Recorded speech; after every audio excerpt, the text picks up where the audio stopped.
ఇక్కడ దానం నాగేంద్ర కాంగ్రెస్ పార్టీ నుంచి, బీజేపీ నుంచి కిషన్ రెడ్డి, బీఆర్ఎస్ పార్టీ నుంచి పద్మారావు గౌడ్. వీళ్ళ ముగ్గురు హోరాహోరీగా నడుస్తుంది. కాంగ్రెస్ పార్టీ బీజేపీ మధ్య ప్రధానమైనటువంటి పోటీ ఉంటుంది. ఇక్కడ కిషన్ రెడ్డి గారు కేంద్ర మంత్రిగా ఉన్నారు, తెలంగాణ రాష్ట్ర భారతీయ జనతా పార్టీ అధ్యక్షులుగా ఉన్నారు. కాబట్టి ఇక్కడ దానం నాగేంద్ర బీఆర్ఎస్ పార్టీలో గెలిచి అక్కడి నుంచి ఆయన అక్కడ పోయి ఎంపీగా కంటెస్ట్ చేస్తున్నారు. అంతా ఏంటో ఈ మాయాజాలం ఏంటో ఈ మతలబ్ ఏంటో కూడా అర్థం కాదు. సరే, మొత్తానికి ఆయన అక్కడి నుంచి కంటెస్ట్ చేస్తున్నారు. కాబట్టి ఏదేమైనా కానీ ఇక్కడ గతంలో కూడా కిషన్ రెడ్డి గారు గెలుస్తున్నారు.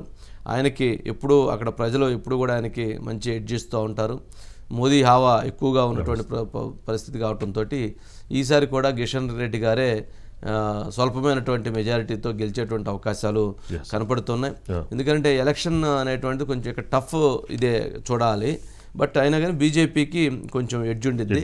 కారణం ఏంటంటే ఇక్కడ బీఆర్ఎస్ పార్టీకి సంబంధించి 6 ఎమ్మెల్యేలు బీఆర్ఎస్ పార్టీ వాళ్ళు, ఎంఐఎం పార్టీ వాళ్ళు ఒకరు. కానీ ఇక్కడ బీఆర్ఎస్ పార్టీ ఎంతమంది గెలిచినా బీఆర్ఎస్ పార్టీ ఫైట్లో ఉండదు. ఫైట్లో ఉండిద్ది పద్మారావు గౌడ్ గారు. ఆయనకు ఇండివిజువల్గా ఆయన సొంత కాన్స్టిట్యున్సీలో చాలా మంచి పేరు ఉంది, ఆయనకి ఎక్కడ ఇబ్బంది లేదు, ఆయనకు ఈ గుడ్ విల్ ఉంది.